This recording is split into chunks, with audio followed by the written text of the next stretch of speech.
There's a guy called Puerto Rico, and if you weren't good, he would come out and shoot you, and then shoot you off stage. I was scared of the audience in Puerto Rico. That's who I was mostly frightened of. There are idols built up by stage lights, by endless rounds of applause, by images so perfect that everyone believes they represent the very best of what humanity can be. People love them without a shred of doubt. They defend them like they're defending a sacred faith. But when the glamorous paint starts to peel away, what's left of their true character leaves everyone stunned. The flawless image crumbles, replaced by distorted pieces of selfishness, coldness, and cruelty. Fame sometimes doesn't reflect the real person. It's just a role rehearsed long enough for the whole world to believe it's real. Behind the polite smiles and inspiring speeches are stories hardly anyone talks about. And the 11 stories I'm about to tell you about these despicable black female singers and actresses you've been tricked into loving aren't meant to deny their talent. They're just here to show you that some stars who were once praised to the skies, treated like icons, revealed dark sides behind the lights that shatter all illusions. 11. Sarah Vaughn, the music icon worshipped like a goddess but hiding a cruel nature that makes your skin crawl. Sarah Vaughn was once celebrated as a voice that touched perfection, standing at the pinnacle of jazz, with a rare technique and an influence that made an entire generation look up to her in awe. Her image was tied to dazzling stages, calm composure, and the aura of a flawless icon. In her early career, especially during the 1940s and early 1950s, Sarah appeared before the public like a miracle. Critics called her the Divine One, and audiences saw her as the pure queen of jazz. Elegant evening gowns, steady posture, serene eyes, everything made people believe she was a noble, kind woman who carried both musical sophistication and personal grace. She was placed alongside Billie Holiday, even seen as a more complete, more polished successor, without a single crack. But starting in the mid-1950s, whispers began to spread backstage. When the lights went out, Sarah was no longer the gentle woman audiences adored. During rehearsals, she frequently unleashed her anger on the band. Shouts echoed through closed rooms, words so harsh they froze the air. In August 1957, during a recording session at Mr. Kelly's nightclub in Chicago, just because the bass player hit one off note, Sarah hurled the microphone straight at him. The throw didn't just shock the person involved, it left the entire studio silent in disbelief. That incident quickly became whispered legend in the jazz world. 2 years later, in September 1959, during a European tour, the image of the Divine One cracked further. Just because a female assistant forgot to bring the new party dress, Sarah slapped her right across the face. The reason was simple and ice cold. She had to wear the old dress again, which meant losing face in front of French high society. That slap didn't leave a big mark on the skin, but it was enough to make witnesses look at Sarah with different eyes. Fear mixed with disappointment. On September 8, 1962, at Birdland in New York, her ugly side erupted again. Backstage in the cramped space, a young rising singer approached her, full of excitement and admiration. The result? A glass of red wine poured all over the girl's white dress. Many believe it wasn't an accident. Sarah was accused of doing it on purpose, as a way to put her in her place, a wordless message. The story spread fast backstage, reminding everyone of the real person behind the divine voice. After those incidents, the consequences slowly showed. Many musicians refused to work with Sarah. Studios grew cautious. Invitations for collaborations dwindled. Audiences still clapped and swooned over her voice, but in professional circles, Sarah became more and more isolated. She had to pay out of pocket for her own band at high cost, not for artistic control, but to avoid the clashes that had become her bad reputation. Anyone who accidentally learned about her backstage life felt deceived when an image was built too beautiful, too clean, only to reveal behavior that left people cold. The spotlight still shone on stage, but behind the thick makeup and roaring applause was another person, sharp, arrogant, leaving a bitter aftertaste for anyone who'd placed full faith in her glow. 10. Hazel Scott, the brilliant piano artist admired as an icon of refined intelligence, but deep down, harboring fierce jealousy that terrified those around her. Hazel Scott was once seen as the embodiment of intellect, talent, and class. A rare pianist who mastered both classical and jazz, the first black face to appear regularly on American television, a symbol of courage and elegance in a harsh era. In the late 1940s, Hazel Scott's name was mentioned every day in the media. On screen, she sat straight-backed at the piano, fingers flying, face calm, eyes confident, aura graceful. The Hazel Scott Show in 1950 turned her into a role model the public adored without question. A black woman who was smart, beautiful, and bold enough to go national during tight racial segregation. That glow made it easy to overlook the unstable signals quietly building behind the closed curtain. Around the late 1940s, in her marriage to Adam Clayton Powell Jr. starting August 1945, the atmosphere in the Hazel household was always gloomy. Close acquaintances recounted that her jealousy was extreme. Her rages didn't come in gentle questions or mild scolding. They exploded violently, out of control, into physical acts. Once, when she caught her husband on the phone with another woman, just a regular employee, Hazel smashed a crystal vase against the wall. The sharp shatter rang through the room. Glass shards flew, embedding in Powell's leg, requiring 7 stitches. On June 11, 1953, at a private party in their Harlem home, things went beyond imagination for those present. In the cozy space, a young singer Powell invited up to perform casually. An impromptu display that seemed harmless until Hazel stepped in. Jealousy flared without warning. She grabbed the girl by the hair and dragged her straight out of the hall in front of stunned guests. The party froze, discomfort spreading through the house.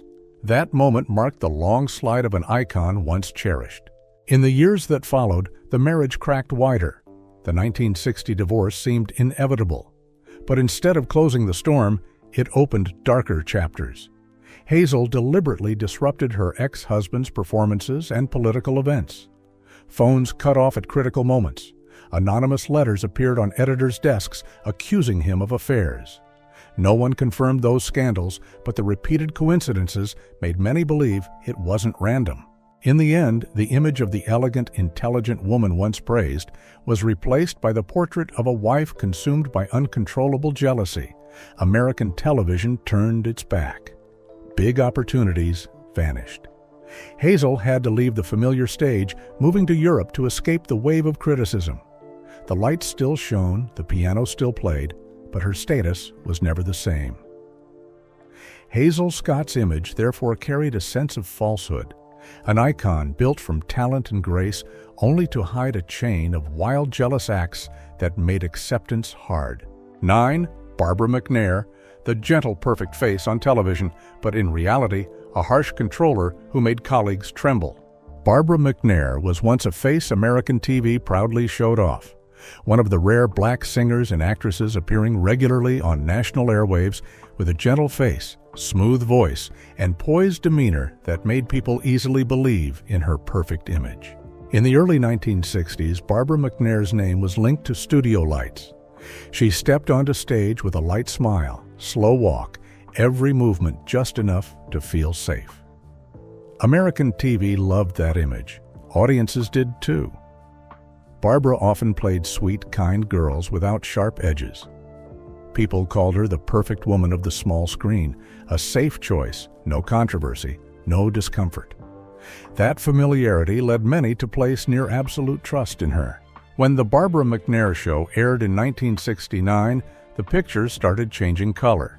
In front of the camera, everything stayed smooth. Behind the scenes, the atmosphere was completely different. Lights just a shade off triggered rage. Many technicians recalled Barbara yelling at the whole crew just because the lighting made her skin look darker than she wanted. Once, during rehearsal, she threw the script straight into the director's face because the chosen blue dress made her feel ugly. The studio air turned thick, everyone silent, avoiding her gaze. The unease spread as Barbara's extreme control became obvious. She interfered in every tiny detail, from lighting, camera angles, to how others appeared next to her. On October 3, 1970, during a live taping, a male dancer accidentally tripped on stage. The mishap was quick and unexpected, but the crew believed it wasn't an accident. The dancer later accused Barbara of deliberately tripping him, stemming from annoyance when the audience applause for him was louder than expected. Not just performers, backstage workers also became victims of Barbara. A makeup artist was fired on the spot just for accidentally dropping powder on her dress. Rage exploded, harsh scolding, the firing decision cold, even though the person had loyally worked beside her for 3 years. For many, that moment felt like a slap to long-eroded loyalty. Even though viewership for the Barbara McNair show stayed steady, the backstage stories piled up into a burden. After just 2 seasons, the show was canceled. Producers grew wary. The perfect woman image was replaced by a sense of risk, hard to work with. From the early 1970s, hosting opportunities for Barbara thinned out, then disappeared. A once familiar face, a carefully built image that made people believe they loved something good, but when backstage tales came out, perfection collapsed instantly.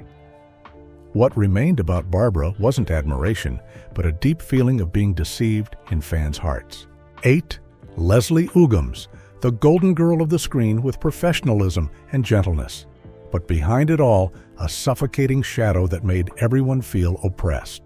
Leslie Uggams was once a television icon in America, one of the rare black faces who sang, acted, and hosted, appearing constantly on major networks, seen as living proof of integration and success. In the mid-1960s, Leslie was everywhere. Bright smile, clear voice, gentle demeanor, total professionalism. Everything about her fit television perfectly.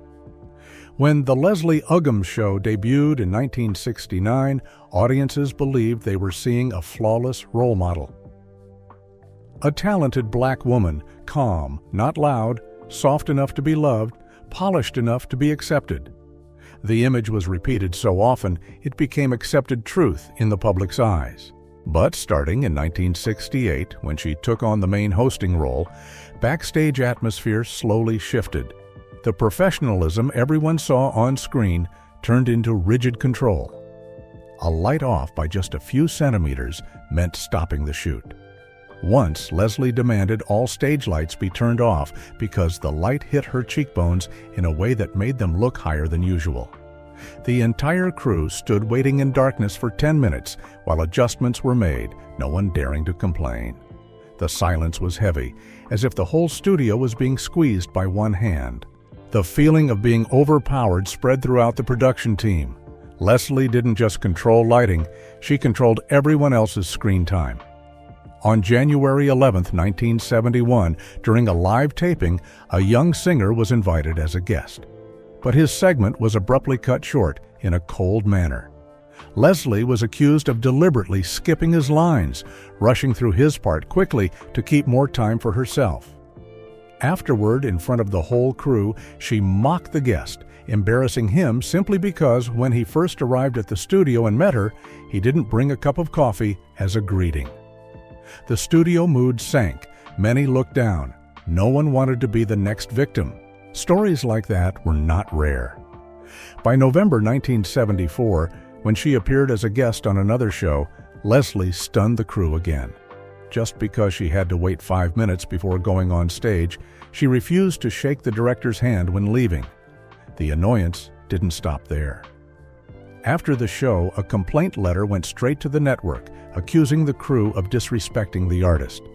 For many in the industry, that move felt like a knife in the back to everyone who tried to keep things running smoothly. The consequences came quietly but clearly. Invitations to host major shows thinned out. Producers grew cautious, avoiding putting Leslie in the central spot. She still appeared on television, but roles changed. From lead host, she moved to guest, then gradually only to supporting parts in long-running series. The spotlight didn't go out completely, but it dimmed, grew distant. 7. Gail Fischer, the smart, independent detective heroine, but in reality, a cold, distant person who froze the backstage atmosphere. Gail Fischer was once seen as a milestone in American television. the first black woman to hold a lead role in a popular detective series, a face representing independence, intelligence, and rare professional poise. In the late 1960s, when Mannix hit the air, Gail Fischer appeared like a fresh breeze. On screen, Peggy Fair was sharp, calm, handled business cleanly, never letting personal emotions interfere. Audiences saw in her a modern female hero, understated, not over the top. Press praised her, magazines raved, American TV built Gail as the new icon, beautiful, strong, trustworthy. The image repeated across 7 seasons, long enough for people to believe that was the real her. But behind the camera, the story was different. Right from the early seasons, many in the crew felt Gail's cold distance. She never took group photos with supporting actors or technicians. The reason? She didn't want to stand next to people she saw as beneath her position. The set atmosphere was always awkward, everyone working with obvious caution. That unease lasted years and peaked on December 3, 1972. During filming of the action scene in the episode Lost Sunday, a stunt double was assigned to run alongside Gail. According to accounts, just because he ran a few seconds slower, Gail kicked him straight in the leg. The impact made him lose balance and fall hard to the floor. The set halted in chaos. The stuntman had to miss 3 days of shooting. No one criticized Gail to her face, but the story quickly became heavy whispers in the film community. Other small incidents chipped away at the carefully built image. A makeup assistant was fired on the spot just for accidentally smudging lipstick on her collar. Not only that, in front of the whole crew, when rage erupted, a slap landed on the makeup assistant without hesitation. That moment made many realize that around Gail, even a tiny mistake could cost you your job. Throughout 7 seasons of Mannix, stories like that piled up. Gail still appeared on camera with her familiar confidence and allure, but backstage people grew more distant. When the series ended in 1975, silence began to cover her future path. Lead role offers stopped coming. Producers remembered her talent, but also remembered her reputation as hard to work with. Gail Fischer's career turned in a different direction. She still acted, still appeared on TV, but only in small, passing roles. The glow of the once praised heroine slowly faded, leaving a sense of letdown for those who once believed in her. 6. Teresa Graves, the powerful action icon like an unbeatable heroine, but revealing a selfish, arrogant nature that shattered illusions. Teresa Graves was once hailed as the first black female action hero on American television, a strong, smart, seductive face representing the image of independent and bold women, strong enough to stand shoulder to shoulder with every male star of her time. There was a time when the name Teresa Graves appeared, audiences immediately believed they were about to witness something explosive. On screen, she walked decisively, eyes ice-cold, stylish outfits, every move tailored for the image of a detective who never backed down. Get Christie Love premiered, and in a short time, Teresa became an icon. People called her the black female James Bond, praise that shook the whole television industry. The public loved her, believed in her, placed huge expectations on her, as if she represented a new era. But when the camera lights went out, a different Teresa emerged. After the series entered its final phase in 1975, backstage atmosphere grew heavy. Teresa was described as distant, difficult to work with. She always demanded everyone call her Miss Graves, a cold form of address that created clear distance from the crew. During lunch breaks, she deliberately separated herself, refusing to sit with others as if everyone around was unworthy to appear beside her. On September 29, 1975, the appreciation party after Get Christie Love was officially canceled should have been a moment to close a memorable journey, with everyone parting in regret and respect. But when another black supporting actor was praised for his efforts, Teresa's face changed instantly. She left the party without a word of explanation, leaving stunned silence behind.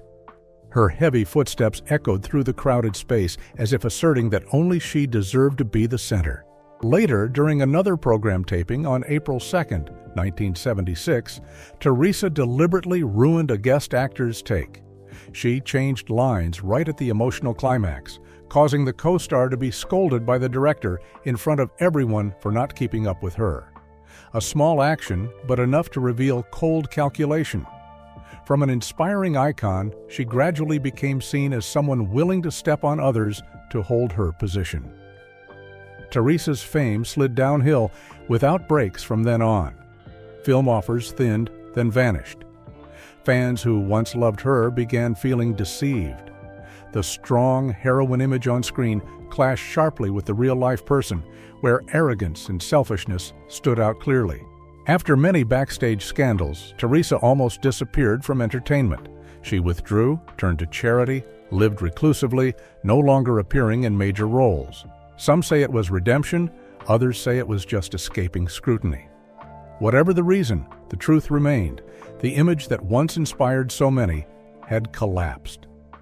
And looking back, people realized the most bitter feeling wasn't losing a star, but realizing they'd placed faith in the wrong place, loved a constructed icon, only to be disillusioned by the real person behind the glow.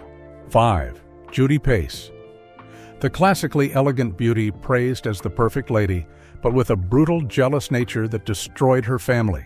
Judy Pace was once a rare Hollywood face when black women got lead roles, standing out with classic beauty, refined acting, and aristocratic poise, enough for audiences to believe she was the elegant icon of an entire era.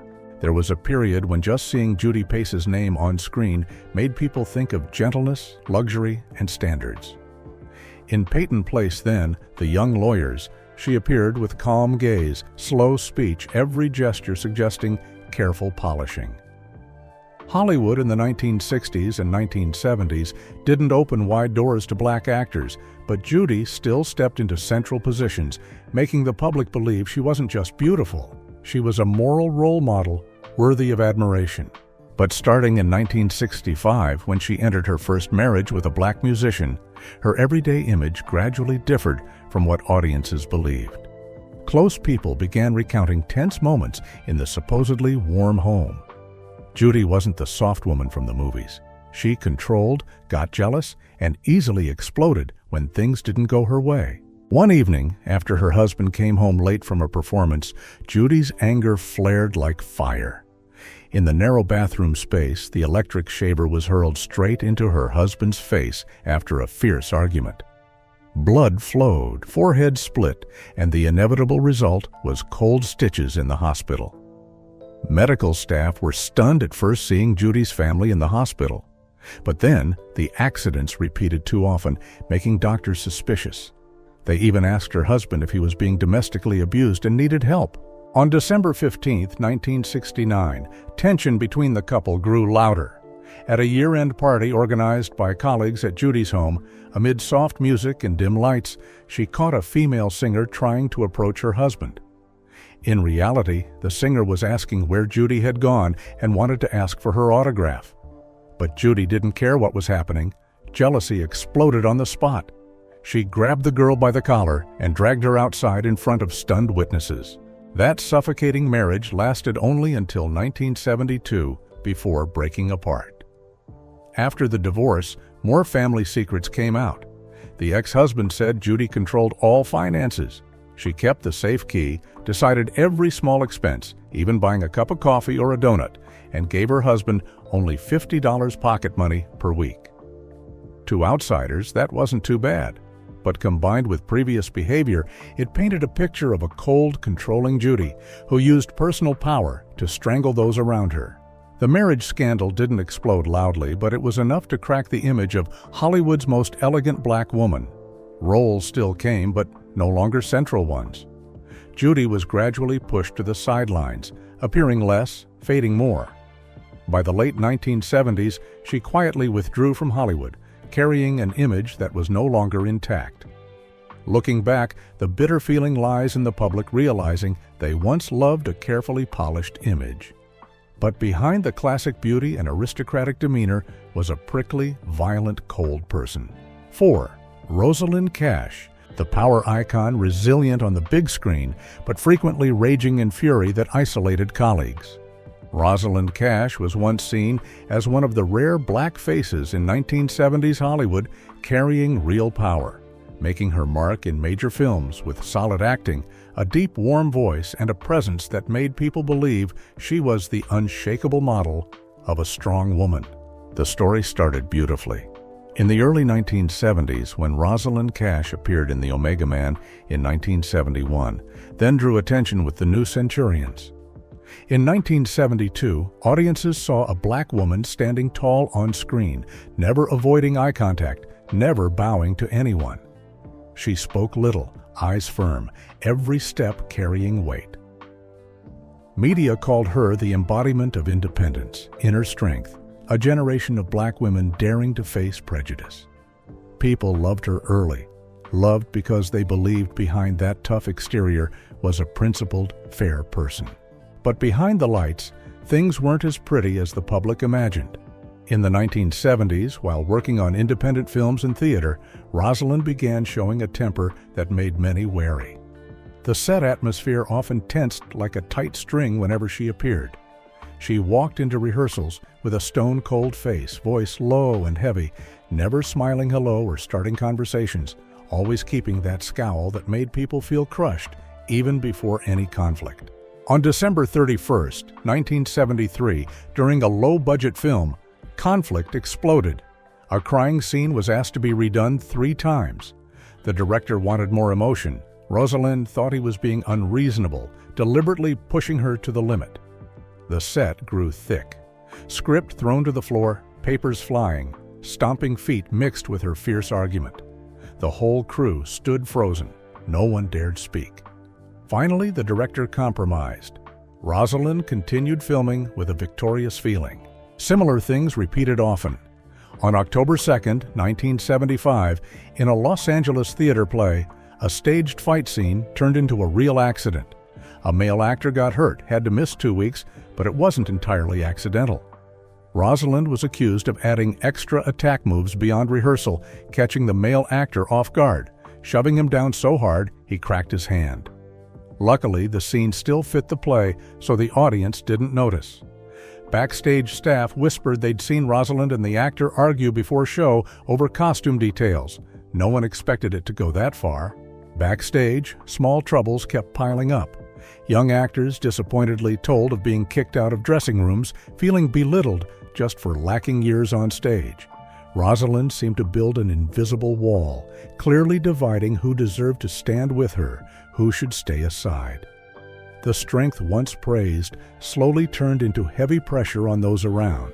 By the late 1970s, consequences showed clearly. Major studios started avoiding Rosalyn Cash for lead roles. She still appeared, still strong on screen, but only in smaller, less noticed projects. The image of the resilient black woman didn't collapse in the public eye, but behind the scenes, industry folks knew the price of that intensity was long-lasting isolation for the rest of her career. 3. Beah Richards, the soul of the stage inspiring tolerance, but actually a harsh controller exhausting the young. Beah Richards was once seen as the soul of American stage and film, a face with rare depth, appearing in classic movies and becoming a spiritual support for many generations of black artists. That image made audiences believe Beah Richards embodied calm, compassion, and wisdom. On screen, she walked slowly, eyes deep, every word sounding like gentle teaching. People grew familiar with the look of an experienced woman, ready to shelter the young, standing firm amid waves of discrimination and injustice. But behind the curtain, the story went in a completely opposite direction. From the 1950s, while grinding in off-Broadway troupes, Beah early showed the habit of controlling everything around. In long rehearsals, she often interrupted the director, fixed the rhythm, changed positions of co-actors, demanded lights hit exactly on her. The rehearsal room air often froze. Young people stood still, holding breath, afraid of one small mistake, then getting targeted. On September 2, 1962, during rehearsal for a play about the civil rights movement, tension peaked. A young male actor was assigned the climax scene, had to cry to show the character's pain. Beah watched from the side, repeatedly demanding retakes. over and over 12 times straight because emotion wasn't heavy enough, she said. The issue was the director, and everyone already loved it from the first try. No one understood what Beah wasn't satisfied with. By the last take, the young man's sobs weren't acting anymore, but real reflex, face pale, body shaking. After rehearsal, the guy had to take 2 days off from distress. 3 years later, on July 12, 1965, backstage at a packed performance, a young female actress accidentally stood close to Beah during break, just because unfamiliar with cramped space. The approach lasted seconds. Beah glared, voice sharp, shooing her away, and even lightly pushed the girl. The girl froze, slowly moved aside, scared and humiliated, while others pretended to look away. No one dared intervene. In the years after, Beah's fame continued growing on big screen with acclaimed roles in 1967. Public believed more that she was the moral icon, the experienced woman carrying fighting spirit and kindness. Yet, backstage, people buzzed about suffocating rehearsals, feeling overpowered, fear when sharing stage with someone, always wanting all eyes on herself. From the 1970s, major theater companies grew cautious with Beah. Invitations thinned, not for lack of talent, but fear. Her extreme rigidity would fracture the whole crew. She gradually withdrew from center stage, turned to writing plays and teaching, keeping the image of an inspiring figure in books and classrooms. 2. Cicely Tyson. The elegant, strict icon like a moral standard, but actually harsh, cold actions making backstage heavy. Cicely Tyson is the name tied to the peak of black acting on American TV and film, a woman praised for endurance, strict professional discipline, and lifelong roles that helped change how Hollywood saw black women. In the public eye, Cicely Tyson stepped into lights like an untouchable standard. From the late 1950s, her image always linked to dignity, measured words, stern poise. Promo photos showed a woman with neatly wrapped headscarf, calm eyes, straight posture, as if no worldly chaos could touch her. Public believed that was the real her, an icon born to set example. But behind that light, another image slowly emerged. Right from early career in 1950s, 1960s theater troupes and TV films, Cicely already had reputation of being hard to approach. She kept clear distance from crew, rarely joining group meals. The way she demanded formal titles made backstage atmosphere heavy. Newcomers often got scrutinized hard by her. If not bringing a friendly smile or bow when passing, they'd immediately be judged as lacking manners. In July 1959, preparing for a highly anticipated Broadway play, backstage tension began showing. Rehearsals ran longer than planned, schedule torn by Cicely's interruptions. Some said it was perfectionism. Others thought it was power display. The play was directed by a young first-timer, but Cicely seemed more about teaching a lesson than sharing experience. Rehearsal room always felt heavy, like a rock on chest.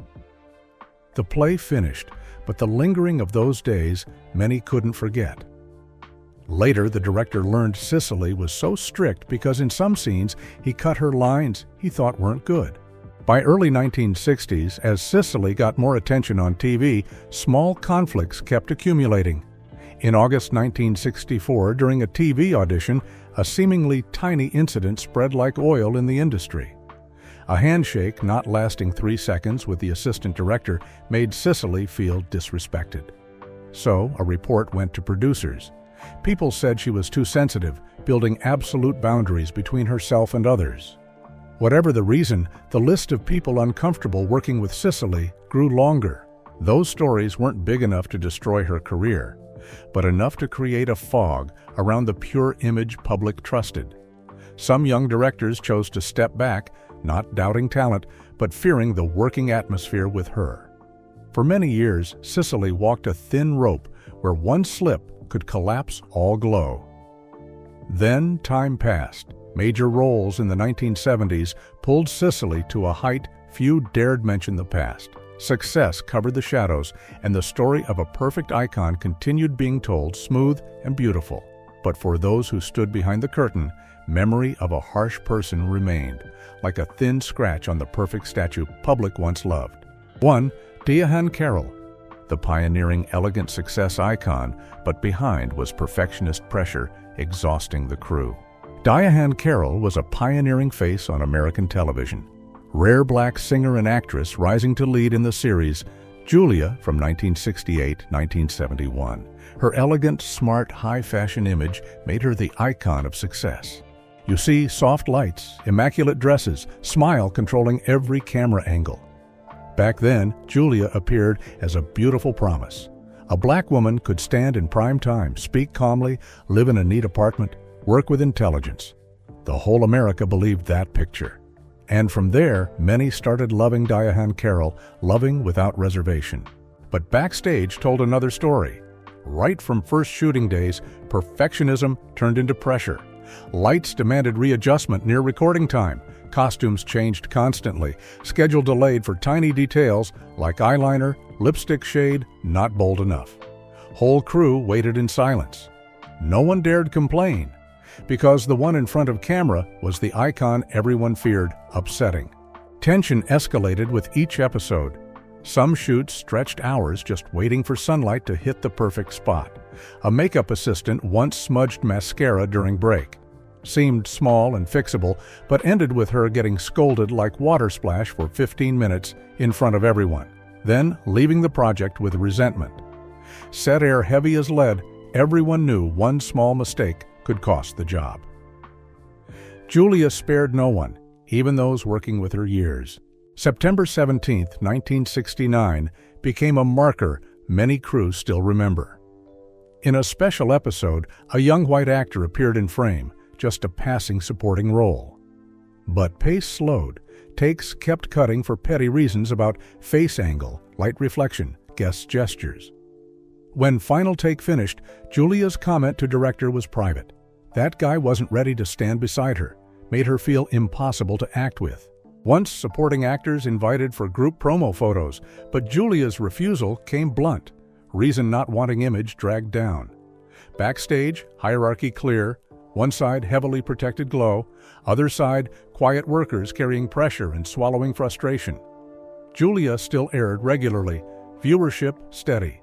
Yet production costs rose with delays, schedule hard to control, and the star's reputation for being difficult gradually became burden.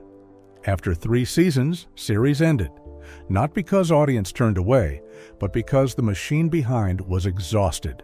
Diahann Carroll continued career, still on big screen, still kept luxurious poise. But long-term lead TV roles no longer came as before. Felt like a big door closed. On screen, she was perfect standard. Behind lens was power used to suppress others in name of perfection. Maybe pressure of the era, maybe price of standing too high too long. Either way, backstage stories about her made people realize the most beautiful image sometimes hides the most uncomfortable dark corners. I'm telling you these stories not to make you hate anyone, but to help you look straight at the truth behind the spotlight. That all this time we've been loving a carefully constructed image, not the real person. There are names that were once hailed as icons that made millions believe, admire, even defend them at all costs. But when the lights go out, when the backstage scandals come to light, everything changes color so fast. The feeling of being deceived doesn't come from one single moment. It builds up slowly, heavily, and it's hard to swallow. If you've ever loved one of the names I just mentioned, your emotions right now are definitely not light. Leave a comment, share your real thoughts. Don't keep it inside. Every perspective helps make the picture of these stars sharper and clearer. And if you want to keep digging into the dark corners few dare to talk about, the stories that expose the truth behind the fame, don't forget to subscribe to the channel and turn on notifications.